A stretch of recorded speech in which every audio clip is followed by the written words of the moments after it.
जो उपासक नित्य निरंतर सच्चिदानंद भगवान में स्थित है, वही सबसे बड़ा योगी है, वही सच्चा योगी है। अब ये देखना चाहिए नित्य निरंतर वही सच्चा योगी है। तेषाम सतत युक्ता नाम भजताम प्रीति पूर्वकम ददामि बुद्धि योगम तम ये न माम उपयांति ते।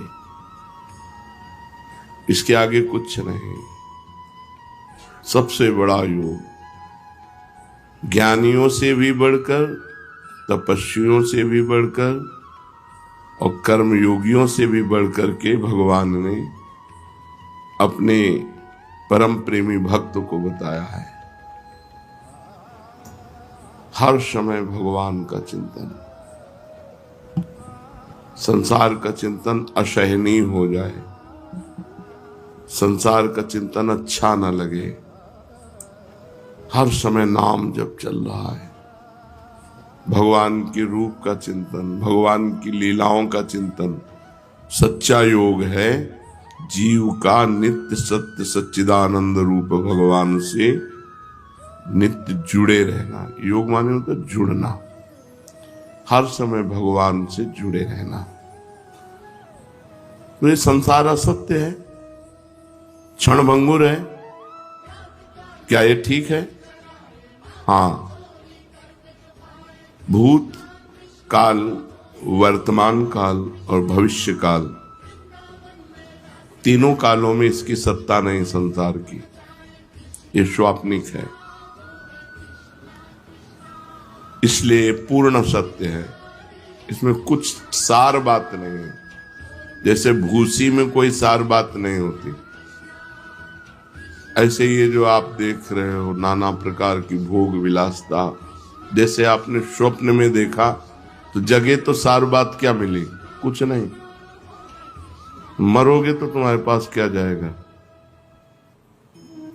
अब जैसे बड़ी बड़ी बिल्डिंगें, मोटर, कार, रुपया, पैसा, ये सब ऐसे स्वाप्निक है, इसमें कोई सत्य थोड़ी है। अभी शरीर छूट गया तो क्या लेके जाओगे? कुछ नहीं। यही बात जब समझ में आती है तो भगवान शिव कह रहे हैं, उमा कहूं मैं अनुभव अपना। भगवान शिव अपना अनुभव बता रहे हैं। सत हरि भजन जगत सब सपना। सत्य है, जितना भजन कर लो। बड़े भाग्य हैं कि आप भजन मार्ग में हैं, नहीं तो संसार मार्ग में बस उन्हीं भोगों का चिंतन, रुपया का चिंतन, परिवार का चिंतन, राग द्वेष का चिंतन, हर समय व्यर्थ समय नष्ट करना। संसार का चिंतन, व्यर्थ समय नष्ट करना, ये असत्य है, इसमें कुछ भी सत्य नहीं। इसलिए कभी उत्साह नहीं होता विवेकी जनों को, ज्ञानी जनों को, भक्त जनों को। कुछ भी मिल जाए सब छूटने वाला है यार। अभी शरीर छूट जाए तो सब छूटने वाला है, कुछ उत्साह। हाँ, ये वादा हो कि तुम मरोगे नहीं,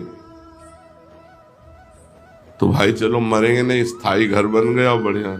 अब घर बन के पुत के तैयार हुआ और प्रवेश उनका हुआ ही नहीं, घर यहीं पड़ा रहा। ये बड़ा झूठा है। उमा कहूं मैं अनुभव अपना, सत हरि भजन जगत सब सपना। वही विवेकी है जो भजन कर ले जाए, नहीं आकर्षण या इतने में ही संतोष कर लेते कि बढ़िया खाने पीने को मिल रहा, मौत से जिंदगी कट रही। नहीं, जिंदगी काटने नहीं आए हम, जिंदगी में कुछ करने आए हैं। क्या करने आए हैं? उन्नति। कौन सी उन्नति? जो परिणाम में उन्नति हो। मान लो आप यहाँ बहुत बड़े पद पर चले गए और मृत्यु हो गई तो पद भी गया। हमको वो बात पकड़नी है जो मृत्यु के बाद हमें मिले। मृत्यु के पहले तो सब झूठा है। शरीर छूटने में सब छूट जाएगा तो सब झूठा है। मृत्यु के बाद आपका कर्म आपके साथ जाएगा, अच्छा कर्म, बुरा कर्म या भजन। भजन करो तो अच्छा बुरा दोनों को मिटाकर भगवान की प्राप्ति हो गई। तो कम से कम हमसे बुरा कर्म तो न बने। तो इसके लिए हमें बुद्धि चाहिए, और बुद्धि बिना भजन के शुद्ध होती नहीं। इसलिए बड़ा कलह मचा है। जब संसार का हमें कुछ दर्शन होता है तब लगता है ऐसा संसार है, थोड़ी थोड़ी बात के लिए। दूसरा पुरुष मिल गया, पत्नी ने अपने पति को जहर खवा दिया बड़ी चालाकी से। अगर भजन नहीं है तो बुद्धि शुद्ध नहीं है। बुद्धि जब तक भगवान के चरणों का चिंतन नहीं होगा तब तक ये नष्ट करती रहेगी। अगर भगवान का भजन नहीं है तो आप गृहस्थी में भी प्रेम पूर्वक नहीं रह सकते। वासना ही तो है। जब अपने पति में संतुष्टता नहीं तो विश्व में संतुष्टता नहीं होगी, चाहे जितना पाप कर लो। जब अपनी पत्नी में संतुष्टता नहीं तो विश्व में चाहे जितनी स्त्रियों के साथ, वो सब पाप कर्म। तो बुद्धि शुद्ध करने के लिए अगर नाम जब सत्संग है तो बुद्धि शुद्ध हो जाएगी, नहीं तो घोर अशुद्ध होती चली जाएगी। और अशुद्ध बुद्धि ऐसी जगह फंसा देगी जहां लाभ नहीं। भजन के बिना राक्षसी भाव पर शासन नहीं हो सकता, और राक्षसी भाव सबके अंदर है। सुमति कुमति सबके उर राही। सबके हृदय में सुमति है और कुमति है, सुंदर बुद्धि है और असुंदर बुद्धि, राक्षसी बुद्धि है। यदि हम सत्संग सुनेंगे, नाम जप करेंगे तो सुंदर बुद्धि की वृद्धि होगी, और वो हमको अनुभव कराएगी कि संसार में सब कुछ झूठा है। फाइनल में देखो तो सब कुछ झूठा है, लेकिन कोई मानने के लिए तैयार नहीं कि झूठा है। एक एक रुपया, एक एक वस्तु ऐसे सजो सजो के, सीमेंट ऐसी आनी चाहिए कि कल्प तक विनाश ना हो। वो अपना मरने के लिए तैयार है, उनका कुछ पता नहीं कब। बड़ा संसार में क्लेश ही क्लेश है। आप लोग बचे हुए हो, धाम में हो ना, इसलिए असत संसार में भजन बहुत आवश्यक है, बिल्कुल आवश्यक है। जैसे जीने के लिए श्वास आवश्यक है, ऐसे जीवन बिताने के लिए भजन आवश्यक है। यदि भजन नहीं तो बुद्धि कहीं भी बिगड़ जाएगी और फंसा देगी। ब्राह्मी स्थिति में कब रहना चाहिए? अरे हर समय रहना चाहिए, क्योंकि कभी भी मृत्यु हो सकती है। ब्राह्मी स्थिति उसे कहते हैं, मैं शरीर नहीं हूं, मैं भगवान का जो स्वरूप हूं, अपने स्वरूप में स्थित रहना, न तन से न मन से किसी से कोई मतलब नहीं। भक्ति में उसी को जब भागवती की स्थिति कहते हैं, वो भगवान के चिंतन में है। हर समय भगवान के चिंतन में रहना चाहिए, नहीं धोखा है, कब मर जाए कुछ पता नहीं। एक गाय को इधर बांध दिया रोड के किनारे, और उसका गोबर उठा रही थी, और एक ट्रक आया, पीस गया। आराम से अपने बच्चे को लिए जा रही, गाड़ी बहकी हुई आई, उसे मार गई। कब कहां क्या हो जाए कुछ पता नहीं, कब कहां क्या हो जाए। इसलिए हर समय राधा राधा राधा राधा।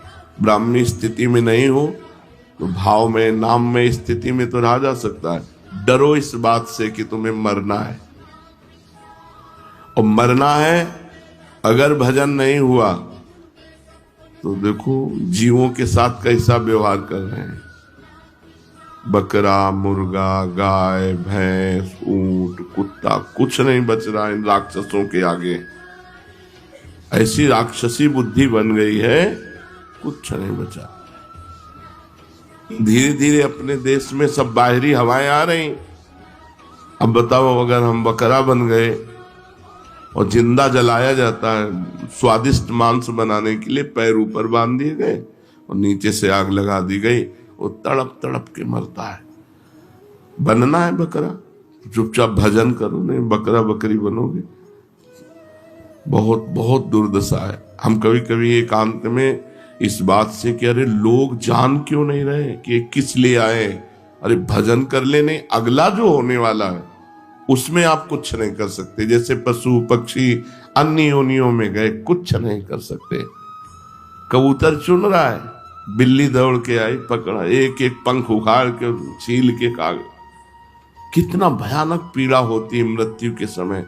वो जब जीवों को देखो, स्कूटी में जा रहे हैं, एक्सीडेंट हुआ, आते निकल के बाहर निकल के पड़ गए रोड में। बहुत विचित्र। डरो कि इस संसार में अगर भगवान का आश्रय नहीं है तो तुम कहीं ना कहीं फंस जाओगे, कहीं ना कहीं तुम पिट जाओगे, कहीं ना कहीं तुम्हारी दुर्गति हो जाएगी। इसलिए हर समय नाम जप करते रहो।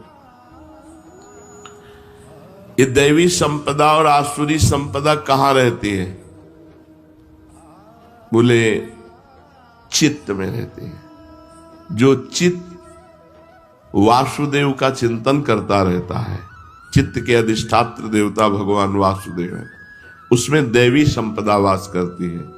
और जो चित्त संसार का चिंतन करता रहता है, उसमें आसुरी संपदा वास करती है। बहुत ध्यान देने योग्य बात है। चित्त का चिंतन नहीं छूटना चाहिए भगवान का।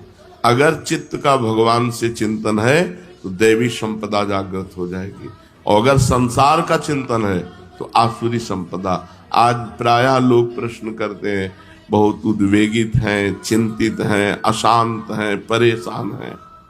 क्यों? क्योंकि संसार का चिंतन हो रहा है। देखो, 6 घंटा नींद में सोते हो तो कितना अच्छा लगता है, क्योंकि संसार का चिंतन नहीं होता। अगर जागृत में 6 घंटा संसार का चिंतन छोड़कर भगवान का चिंतन करो तो परमानंद में डूब जाओगे। संसार का चिंतन ही आसुरी संपदा है, भगवान का चिंतन ही दैवी संपदा है। सारे सद्गुण उसके हृदय में आ जाते हैं जो भगवान का चिंतन करता है। ये आसुरी संपदा और दैवी संपदा दोनों चित्त में रहती हैं। अगर चिंतन भगवान का अधिक तो दैवी संपदा जागृत हो जाएगी, चिंतन संसार का अधिक तो आसुरी संपदा जागृत हो जाएगी। बंधन और मोक्ष क्या है? संसार के प्राणी पदार्थों का चिंतन करना ही बंधन है, और भगवान का चिंतन करना मोक्ष है। तुम भजन कर रहे हो, अभी मुक्त हो, हर समय भजन करो। लोग शरीर सुख के लिए परेशान हैं, और शरीर का सुख त्यागने से आनंद प्राप्त होता है, और शरीर सुख में आनंद प्राप्त करना चाहते, बस यही परेशानी है। जीते जीते सब आंखें खराब हो रही, कान खराब हो रहे, पता नहीं क्या क्या। अब तो बड़ी विचित्र समस्याएं हैं। हम सच्ची कहते हैं, हर समय मन इस बात से व्याकुल रहता है कि ये लोग जाने यार काहे को परेशान हो रहे हैं, किसमें समय बर्बाद कर रहे हैं। सबको समझना चाहिए हम आए किस लिए। एकमात्र केवल भगवान की चर्चा, भगवान का चिंतन करते हुए, सांसारिक कार्य करते हुए। बंधन क्या है? संसार का चिंतन। मोक्ष क्या है? भगवान का चिंतन। संसार के प्राणी पदार्थ में ममता ही बंधन है, और भगवान के चरणों में ममता मोक्ष है। तो ममताहीन कैसे बने?